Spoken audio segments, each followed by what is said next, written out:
Welcome to. I do that all the time. We've got a bloopers section. Darren's just hit puberty. Congratulations, Darren. It happens Just every loosen time. your pants, mate. Keep this in. I'm taking over. Yeah, there you go. Alright. I'm subbing in for Darren. So welcome to the Framework in Focus, a videocast series where we provide insight into our ebook. What's the name of the ebook, Peter? Do you remember? Well, from memory, it's something like, it's got musculoskeletal in there, and it's got a clinical word in there, and it's translational, I think, and it's kind of a framework. Yeah. So that would be right, wouldn't it? Yeah, and it's around knowing to doing. Yeah. So that's a mouthful, which is why henceforth thereunto from now on we'll just call it the framework. Okay.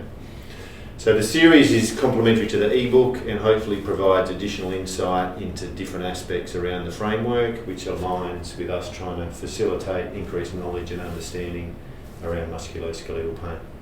Very good. Over to you, Thanks, Darren. Tim. And we're all here this time. So I'm Darren. I'm Helen. I think I'm Peter. And I'm Tim. You must be Peter. I get called a few things, but I'll do with Peter today. I can see your hair on that. Oh, that's where it is, Yeah, yeah. that's definitely Hidden you. on the bottom right. So this is the last in the series where we're just going to have a chat about using the framework and maybe a bit of insight from each of us in terms of why we think it's important and why we want people to use it. Each episode, Pete and Helen, we've had a quote. So yeah, we've got a quote here from Bruce Lee. All fixed set patterns are incapable of adaptability or pliability. The truth is outside of all fixed patterns. And I think that kind of aligns to the way you have to deal with people. If you go in with fixed patterns and try and put people in those patterns, it's probably going to fall apart for you. I agree. Yeah, this is the thing for me when we started doing the framework initially was around, I guess for initial learning was around trying to, as you say, identify specific patterns, or this is what this looked like and therefore this is where we went. And when it didn't fit in that, for me that was clinically difficult because what do I do now? So embracing that it didn't have to be all rigid and there were the different components that were variably important for different people, I found that really, I guess, set things free a little bit in understanding and approaching the more complex mix of people with pain, certainly from my clinical experience. It reminds me of a story. I think it was a guy who was based in Stanford, and he talked about a rainbow, and he said, rainbow we see as 7 colours, but actually it's got a million colours. But to translate what a rainbow looks like, we break it into segments which are never real, but they're just helpful to describe what it looks like. And I think the framework does that in a sense that you have different domains that are kind of blending and merging within each other, but actually having a framework is really helpful, because if you just go, well, what is it, what's going on, and you don't have a framework, you've got no way of trying to consider all the dimensions that might be related. And then within that, you have different combinations that may be relevant for different people. So that idea of framework is really helpful, but also having that capacity to see the blend in the different mix within that's critical. Yeah, and it does kind of make me think of the research where if you look at the multifactorial nature of pain, the research always comes up with psychological factors, biological factors, physical factors, social factors, but the factors within those change. So that's where the individual side of it comes into it, and the complexity and how that changes, day to day sometimes. So again, that just fits having this broad framework to look at those elements, but then understanding the importance of the individual. Yeah, and the dominance changes as well, because you may have someone where the biomedical is really, really important, or the biomedical is not very important at all, where the psychological factors are completely in line with the distress that a person's got because they've got lots of pain, because they've got some biomedical process, where those factors have become drivers. And so the framework allows that flexibility, I think, to say, well, what are the dominant features or the drivers that are underpinning this process? So it's not like you got to tick every box for everyone, not everyone looks the same. Helen? Yeah, I think that characterises the framework well. So just coming back to how it was derived, and that was Tim trying to make sense of bringing together all the conceptual frameworks and sort of content in the postgrad program that we taught to. and simplifying that to sort of more systematic approach to make sense of the complexity and end up with a clinical phenotype that then helps you move from that and the weightings reflected in the phenotype to more targeted care that makes sense of each person's presentation. And what's hard when you're unlearning something, just to come back to this quote, and then relearning a new way of approaching something, you do need systems and structure. So one of the things I liked about the framework is the single one-pager that gives you a visual to help you navigate complexity. It's not meant to be linear. It's not meant to be perfect. But it is helpful in driving the knowledge translation into doing. Yeah, and reflecting, sometimes I'll reflect about going to the Australian Physiotherapy Conference every 2 years for a decade or more, probably 2 decades now sadly, but the transition of no one talking about biopsychosocial model to people then talking about it but kind of then putting it aside to then actually integrating it into the way they talk about the studies they're doing or the way they're managing people. Has been a clear transition in the physiotherapy profession, where I think we've probably been ahead of other professions, and I think the timing around this then of understanding the overlapping of these elements has been timely for the framework. I think the other thing that you touch on, Helen, is that this is across regions, so it breaks that siloing around. It's not a back or a knee or a hip or whatever. You can apply this framework across any disorders, as well as acute to subacute chronic stages as well. So, and it changes. So for an individual, their profile within the framework may change week by week. So it needs updating all the time. It's not like that's your profile, that's going to stick. That people will change. Pain changes. Their thoughts, emotions, responses to pain changes all the time. And so that's an adaptable process, and that has to be seen within that context, I think.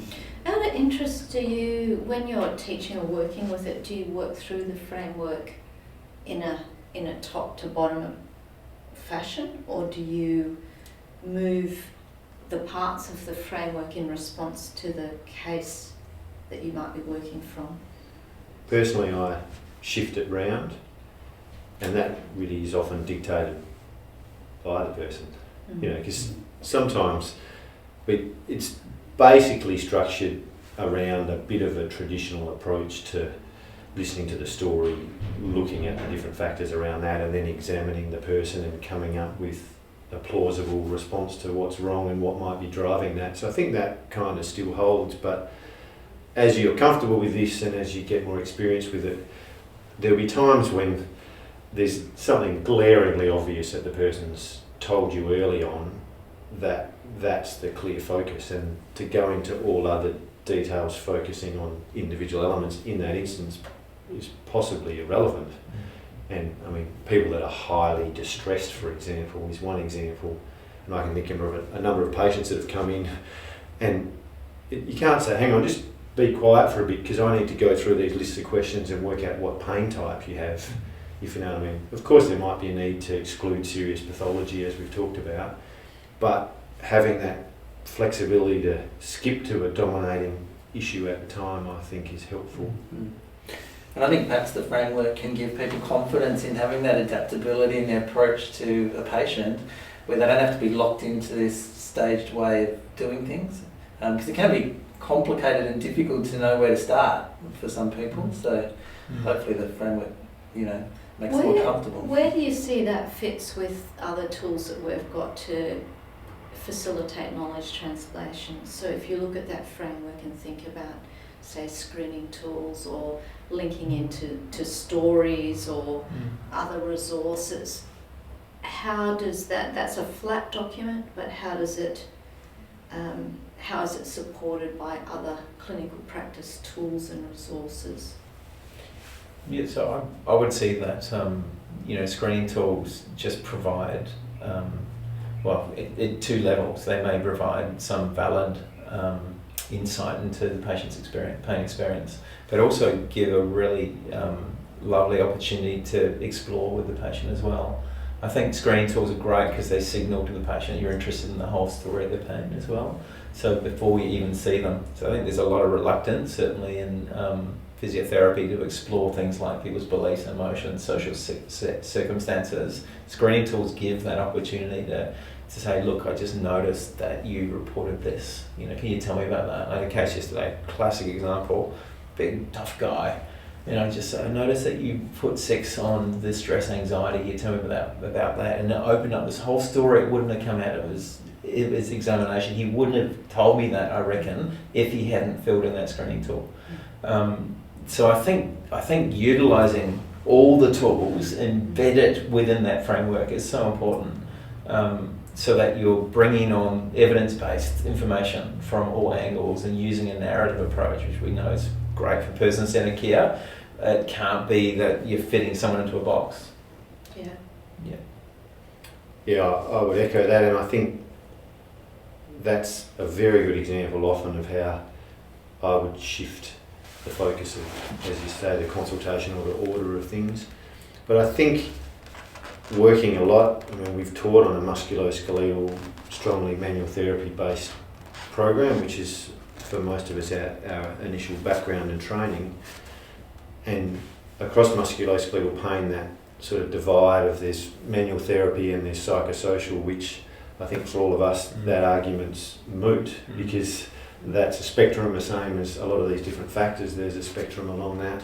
But interestingly, in that work, working with people that have a strong manual therapy background, they've also been comfortable with this around, we've talked about pain types, and when something's much more non-mechanical or highly sensitised, that's really useful from that manual therapy lens of going, well, in this instance, the likely benefit of manual therapy is going to be really low. So rather than wasting all this time, we know, okay, shift to a different approach, or put my hand up and go, this isn't one within my area of expertise and I can on-refer here. Good. We'll flip a slide. This is again a screenshot from the app, which you can get in the Apple Store or that other place, Tim? Yeah, Google Play, Thanks. Where we hang out, Darren. Yeah. And I mean, at the end of the framework, you do come up with a diagnosis, a stage of the disorder, and that list of important contributing factors. I mean, it seems simple, but it's not an easy thing for clinicians to do, and the framework itself is designed around this. How have you found people have utilised that as it assisted them in this process? Certainly from a teaching perspective it's helpful because you're sort of unpacking and disentangling knowledge and then working against or with cases to inform improved practice. And so getting systems in place, and a good example would be the weighting that you allocate to, for example, emotional factors or affect, and then cross-checking that with, say, a screening tool to understand actually what they're saying and what I'm assessing crossover, then that's a really good tool to strengthen your confidence in your learning and reinforce that learning. So not meant to be prescriptive, but I think that is helpful in navigating, and particularly where things become more complex and you're trying to then characterise or phenotype complexity in some meaningful way, and you need something simple to make sense of the complexity. It doesn't mean you're simplifying the problem. It's you need a good structured or framework that helps you navigate through the complexity and arrive at something that's meaningful for the person and reflects accurately the sort of multi-dimensional nature of it. And as you're saying there, the intent of this was never to be able to tell people what to do. It was just trying to be helpful as just a framework. It's not the whole thing, but it's one framework where you can use it to go, right, this does guide me and get me at least in the right suburb, if not at the right house, for helping this person on, rather than, getting the address but then going to the wrong country. Or going via Kalgoorlie and Kununurra. Yeah, exactly. So I think the utility around that, reflections that people have given, and my personal experience is the same, that it puts me in the ballpark at least, but then, as Peter said, you can reflect back because it's going to change, and you can revisit that if things aren't progressing as you might expect. Yeah. And I think that whole, we see a lot of traps within diagnoses. The typical model of what's the diagnosis is actually quite limiting in pain. So you have a few, we know a lot of pain disorders, they're a small group where there are clear diagnoses, and there's a whole lot of patients who sit in this non-specific group, which is a useless label actually. It's really unhelpful for the patient, apart from reassuring them there's nothing seriously going on maybe in terms of pathology. But it leaves a black hole, and the black hole is filled up by contributing factors. So we know from our understanding of pain science that pain can emerge because of a whole complexity of factors in the absence of active pathology. So that's why this kind of way of thinking is really helpful. But the diagnostic part is also really important, that you don't just focus on contributing factors, but you understand whether there is an active pathology involved.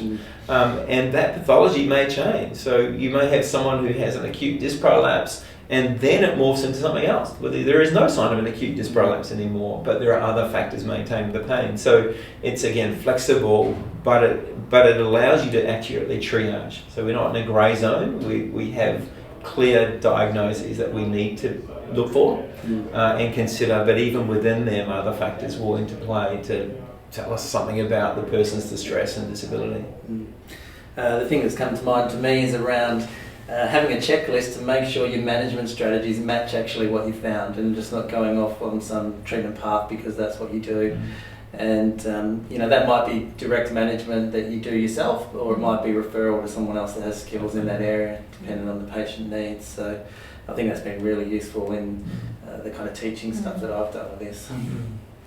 What about limitations in the framework? Or areas you reckon we need to improve? The biggest one we've sort of mentioned, to my mind at least, is that it's only a framework. So for people to go, right, this is going to guide me what to do with each person, you're not going to get that, and nor should we try for that, I don't think. And we've said all along that this evolves and changes, and we've done different iterations already, and as we learn more, it will change more. But I looked back at this recently, and it still does fairly faithfully reflect, I think at the moment, the key things we need to consider around musculoskeletal pain, but obviously that will shift more. And I think what springs to my mind when you ask that question, Helen, is that any time that you're working with a patient, it's a dance. And if you come to it thinking you're dancing tango and they think they're dancing rock and roll, it just won't work. And so exactly.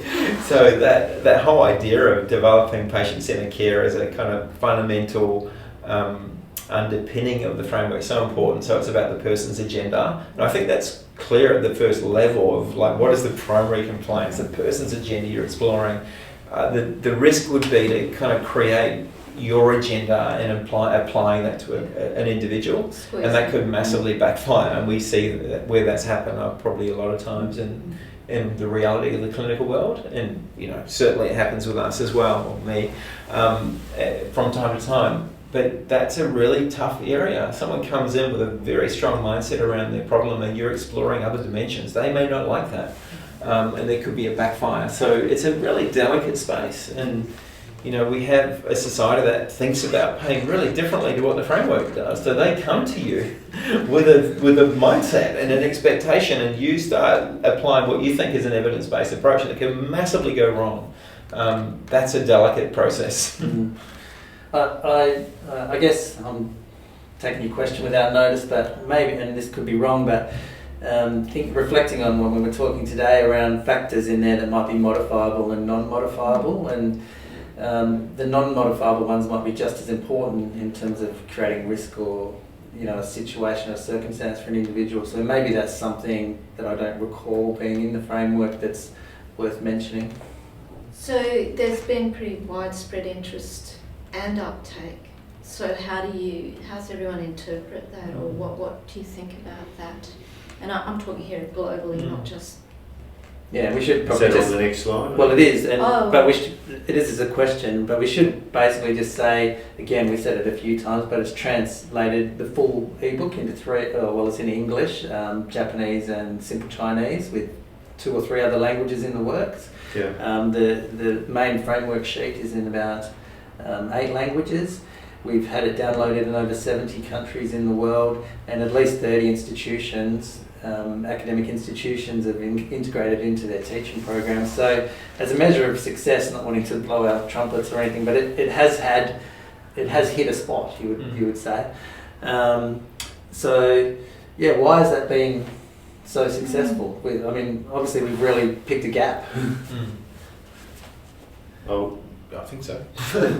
this is again my personal experience, and as Helen mentioned, why we started this was around. I was involved in teaching with you guys and hanging out with smarter people than I. They were saying stuff that I didn't fully understand, and I nodded and agreed in class at times.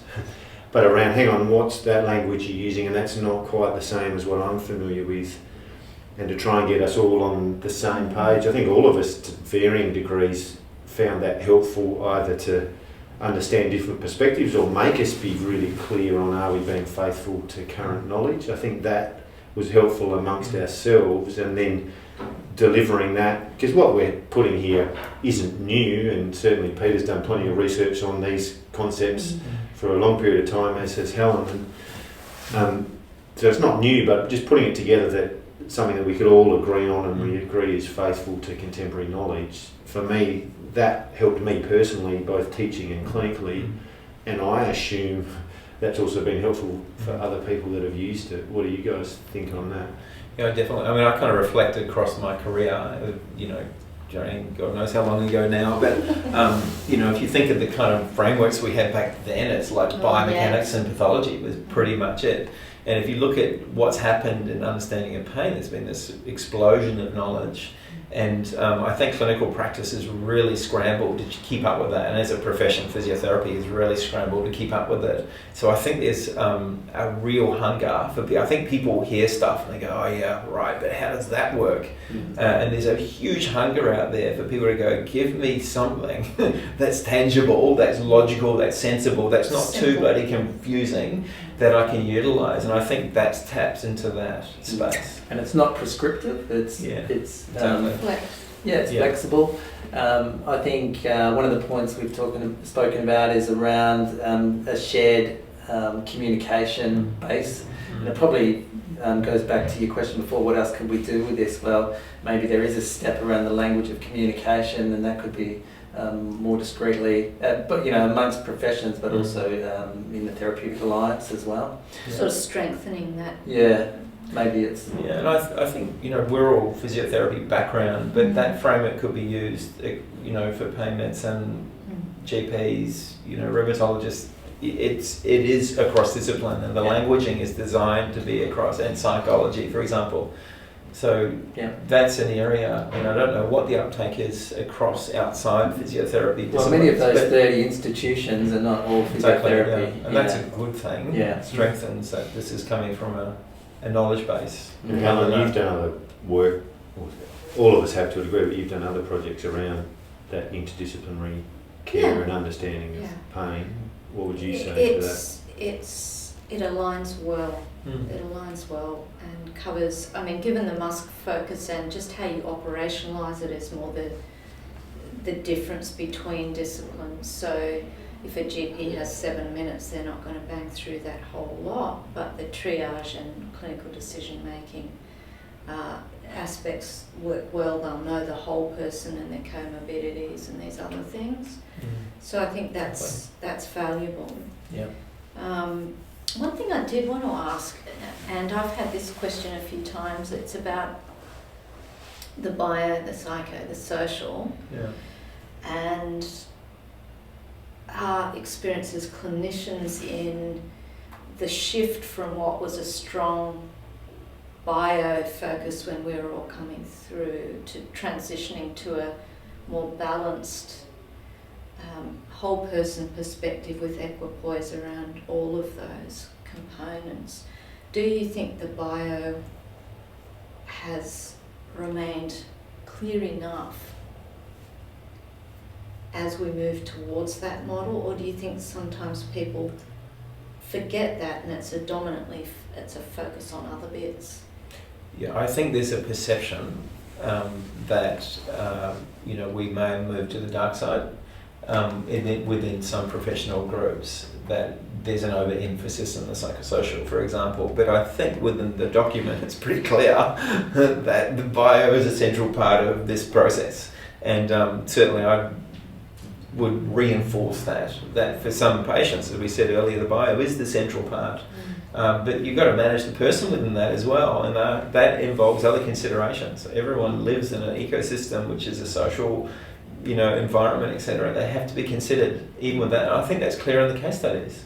Yeah, I completely agree with that, where, as Helen said, we've had lots of questions around this, and I've worked with all of you clinically, and I know that the strength of all of you is the capacity to step back and look at the big picture, but go, hang on, there's pathology here.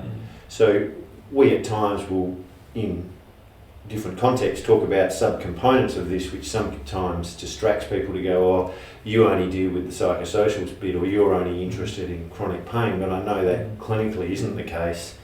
And we've talked about this in some of the earlier episodes, where the real skill with this is having the technical skills across the board in both communication and experience around clinical conditions, specific ones, physical examination that helps clarify that, and then the clinical reasoning to put that together. So within the framework, I think it is faithfully representing that whole spectrum, but different parts of the health profession and even consumers tend to jump on different bits, as we always do, which is human nature to simplify things down, but that's not how it is. And I think we have to be clear too that there have been some major calls from major journals that the challenge for the future is around multi-morbidities, non-communicable diseases. Like, that is a huge challenge for the health system. You need a framework that's flexible to address those challenges. So diagnostic, ways of looking at health just purely from a biomedical angle hasn't sorted the problem out, and it's made a bit of a mess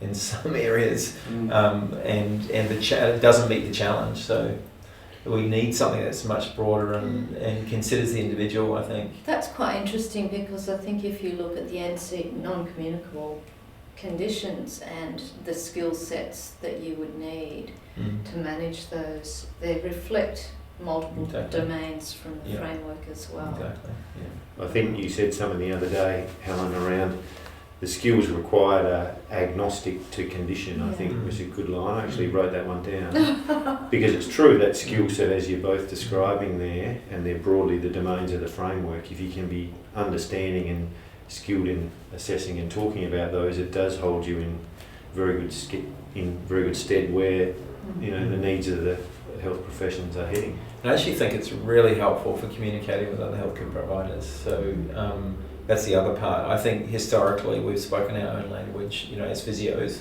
which no one else understands. This is a common language, and my experience with talking to other medical practitioners is they get it. It's like common language. It's the language they use. Sense. Yeah.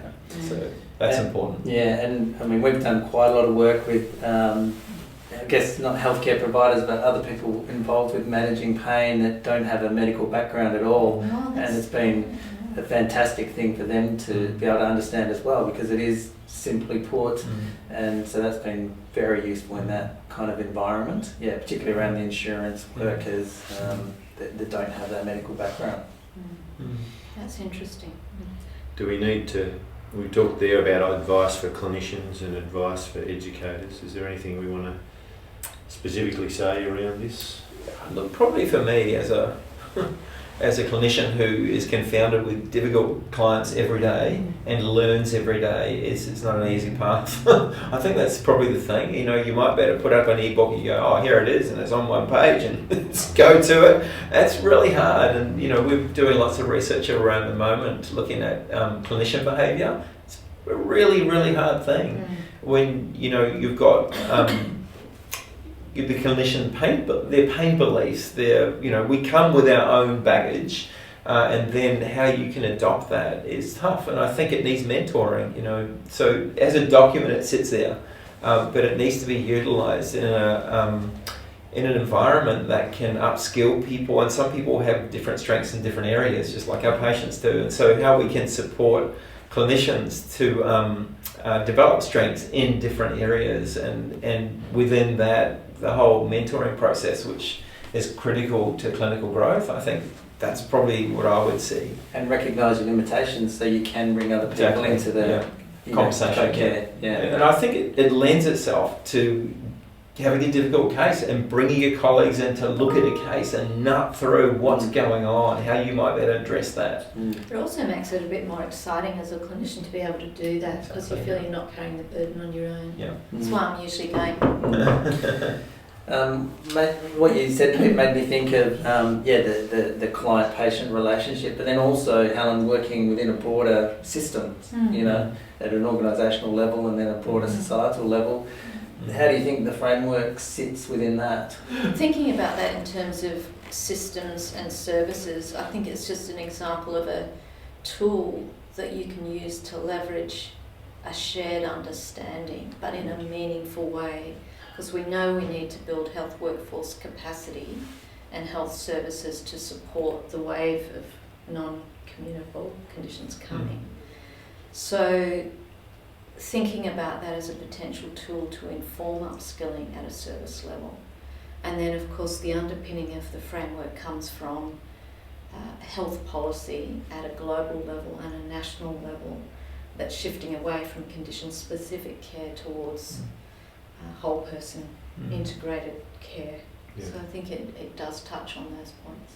I think one of the massive problems we've got, and I'm interested in what you guys think about this, but within healthcare funding for physiotherapy, for example, or for pain, probably generally it's very poor. And so we're funded for short periods of time. And I've certainly come across situations where clinicians are going, that sounds great, but that is not my world. I cannot do that. Like, I do not have time to consider those factors. And so there's huge issues around how we fund pain care, that we fund low value care and we don't fund high value care well. And I think there needs to be a massive shift in the way that funders look at value in care to allow something like this to flourish. Otherwise, it's just a pipe dream in a lot of cultures and societies, and particularly post-COVID. We're going to have, budgets are smashed, and what will get hit will be pain services, I bet you. That's already out there. There's quite a lot of evidence looking at that. I would agree with that, but I also think there's different levels of utility and integration of the framework, and we all have experience with this where we've been able to teach on a postgraduate program that lasts 12 months, and you see people come into this and you talk about it and either their eyes glaze over or their eyes light up, depending on, I guess, their background to that. And we say to these students, it takes a year, and you do see that mentoring that you mentioned, Pete, that people will evolve and adapt with their skills around this over time, because it's not simple. As you said, it's not a recipe around what we're doing. Even within tight time frames though and budgets, maybe they're a reality that we're stuck with for a period, and there's still different aspects of this that you can utilise in very short consults to go, right, I can't get all this done, because you often can't, can you? But it might help you go, right, hang on, I can prioritise, or I'm going to flag that for the next consult where we might spend a little bit of time on that. So the funding's an issue, but we've got to look at ways we can still work within it. I think that's a really good point, because the other thing is this is where you can use helpful other tools, diagnostic aids or screening tools that might help if you've got a shorter period of time. And then we don't leave the framework floating out there in space. We try and hook it onto digital resources that are credible, that support care and reinforce messages, consumer-based or health professional. I think that's the other really important thing. I think we spoke earlier before you guys were here around getting this into the undergraduate program and developing new habits in clinicians from day one. I agree you can't do everything in that period of time, but at least if you start with this broader concept and you understand that there's other bits, if your model of funding and care that you're working in doesn't facilitate the care that this person needs, then hopefully you can recognise that and then refer on to someone that potentially has more time or there is funding available to. So yeah, the other thing I was thinking around is the use of the framework as a prognosis kind of tool. So you can say, okay, this is your contributing factors. In 6 weeks, I'm estimating this should happen. These are the things I'm going to apply. And if that's not happening, or you can check back and say, okay, did I get this wrong, or do I need more help on this? So I think even within the 20-30 minute consultations, those kind of strategies can still be effective. But yeah, there's a lot of work to get that going, because there's many practitioners that work out there that are very happy doing the same thing to everybody without any kind of oversight really, and that might work for a percentage of patients, but not for everybody. Yeah, and I think don't have to look far from pain clinics to realise that we often fail a lot of people in our community. Yeah. And certainly some of the research we've been involved in lately highlights how many people sit in our community who are really disabled by pain, who just give up on healthcare. And that's because this current system doesn't adequately address their concerns. But we also need to look at testing this model of care better, because we can't, if we don't have evidence, it's just an idea. But if you can demonstrate that actually using this kind of model of care, it provides a better outcome, patients like it, and it saves money for the health system, which is under pressure, and it can shift funds from more expensive, risky treatments, and that's a great thing. Yeah. So it may be a great impetus, I think, hopefully for people around the world to utilise this tool to go and test it in their systems. That's what I would love to think could happen. Yeah, it's good. Yeah, it is good. Unfortunately, there is another step, and that's a desire to do it. But we're seeing there can be a desire, and Tony Wright spoke about this the other day with the COVID situation, and all of a sudden there is money for telehealth and different things. So funds can be reinvested and changed. So yeah, if the evidence is there, you're providing a service that's superior, then there should be a appetite for change. But getting that appetite's not as simple as getting the evidence, unfortunately. Yeah, I think this is moving away a bit from the framework, realised, but I think the levers for driving change are lining up, so the wave and impetus for change will emerge more clearly soon, because if you look at projections in the next 10 to 20 years, it's double the burden for NCDs, and Musk is a big contributor to that. We simply are not going to have capacity to manage it. Yeah. So it's trying to understand how to pull the levers And the framework does give us that language. And wouldn't it be cool if the patient said, I need you to consider my health problem from this perspective? So maybe we need to target consumers as well. I think, if you talk to funders, they're driven by consumers, right? Absolutely. And so that's a whole other... We have floated that of trying to make a version around this for the consumer to go. Obviously there's complexities around that, but ideally if the consumers are coming in understanding that language and understanding the different things they need to consider, it will drive change. Yeah. All right, very good. Excellent. That was my last question for you, Tim. What about the future? I think you've answered it there. I've answered that, thanks, Darren. Any other future things? No, I'm done for now, I think. Yep. Pete? Early retirement. Late retirement. Yeah, I was going to say, is it early? You've crammed working years. I'm going to burn myself through pretty quick. Burn the wheat down pretty quick. Yeah. No, look, I think hopefully this germinates interest broadly. That's what I think, and it creates conversation, and it creates debate, and it makes people tussle with questions and wrestle with ideas, because it's not rigid, and that's the beauty of it. It's not definitive, it's not rigid. It's just a drawing together, as you said, of current knowledge and packaging in a way that seems to allow people to utilise it, and there'll be other opportunities for that to evolve. I think that's the key. Yeah, I think that's a great summary of where we like this to be at. So that was really nicely put. We won't worry about that. So just again, musculoskeletalframework.net is where you can find the framework, all things related to the framework. I will mention again for the last time, there is a small fee for the ebook and a small fee for the app. We do not make 1 single cent from that. In fact, if we were yeah, we'd be still on the negative side for sure. All that money goes back into developing the app, doing translations, keeping the ebook going. So, yeah, no money goes to us. It's a donation to the cause. Yeah, and there's resources on there if you want to talk to other people. If you're teaching or wanting to share information, there's resources on there for people to access. Hopefully they find those useful as well. And let us know what you find.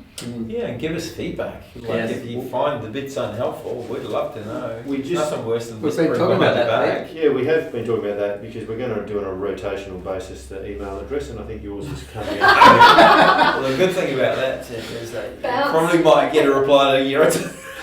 Once I wade through all the unread messages. Excellent. Well, look, it's been a real pleasure. I've really enjoyed this. It's been great to just sit down and have a yarn around it. So I hope other people enjoy it. Thanks. Thank you. Thanks. Thanks, everyone.